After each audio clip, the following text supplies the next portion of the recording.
Now listen, verse 2. Thou shalt speak all that I command thee, and Aaron thy brother shall speak unto Pharaoh, that he send the children of Israel out of the land. And I will harden Pharaoh's heart, and multiply my signs and my wonders in the land of Egypt. And maybe at this time I ought to take a moment, because it will come up later, and say a word about what does it mean to harden the Pharaoh's heart. Did God harden Pharaoh's heart? Yes, he did, but only in the way that he means it here. God didn't take Pharaoh's heart, or let me put it like this. Pharaoh was not a tender-hearted, sweet fella who just wanted to turn to God and desired to turn to God, and was so happy to have Moses come down into Egypt to deliver the children of Israel, because Pharaoh wanted to do something for them. And then God hardened his heart, and it was mean of God to harden the heart of this wonderful, lovely Pharaoh.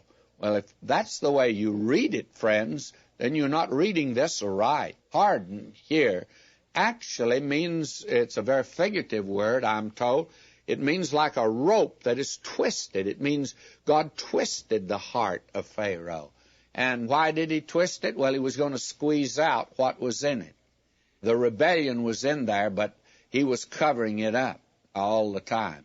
You know, that is one of the things today that I guess makes a politician. Politician is really not to say what he thinks. He's to defer it. He's to find out how the people think. And he won't come out and say it. Yet in his heart he feels one way, but he won't speak out on that. And there are a great many people like that today. They compromise and won't come out on it. Actually, that's the position Pharaoh wanted to take. Pharaoh did not want to let the children of Israel go. Yet he wanted to appear as a very benevolent ruler and wanted to be known as one who was very generous. Yet in this particular matter, he was hard. Well, God's going to make him come out with that.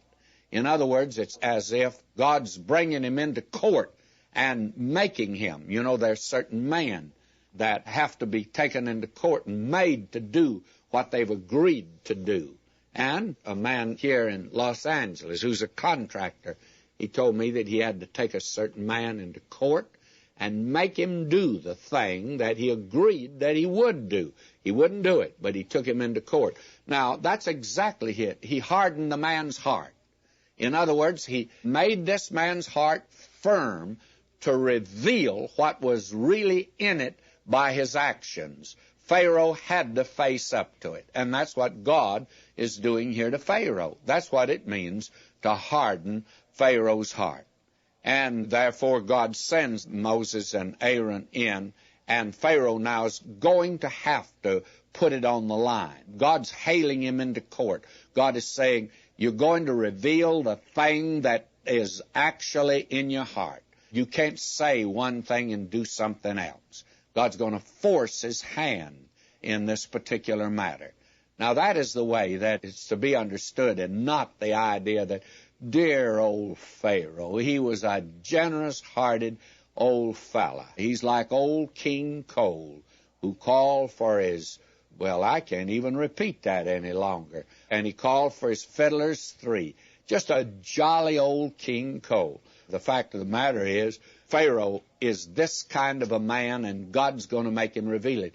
And by the way, that's exactly what God's going to do with every individual. Someday when you come into his presence, you'll be seen as you really are. There'll be no more camouflage, nothing phony. You'll be just as you are. We shall know even as we're known then. And that is something that's rather frightening, is it not, for some of us? But this is a very important matter here for us to nail down at the very beginning. And I've taken time to do that here concerning this matter. And Pharaoh shall not hearken unto you, that I may lay my hand upon Egypt, and bring mine armies and my people and the children of Israel out of the land of Egypt by great judgments. That's verse 4 of the 7th of Exodus.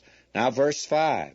And the Egyptians shall know that I am the Lord, when I stretch forth mine hand upon Egypt, and bring out the children of Israel from among them. In other words, Pharaoh will stand revealed, and then God will be revealed. And the Egyptians will know, and the children of Israel will have it confirmed, and Moses and Aaron will be justified. Verse 6, and Moses and Aaron did as the Lord commanded them, so did they. And Moses was 80 years old, and Aaron 83 years old, when they spake unto Pharaoh. You see, Aaron's 3 years older than Moses. Now verse 8, and the Lord spake unto Moses and unto Aaron, saying, when Pharaoh shall speak unto you, saying, show a miracle for you, then thou shalt say unto Aaron, take thy rod, cast it before Pharaoh, and it shall become a serpent. Now, what happens here is that they're to use Aaron's rod in this particular connection, and the thing Pharaoh will ask for is, where are your credentials? You've come here before me to make this very excessive demand upon me. What are your credentials? And God says, now this will be your credential. That rod Moses had, you remember.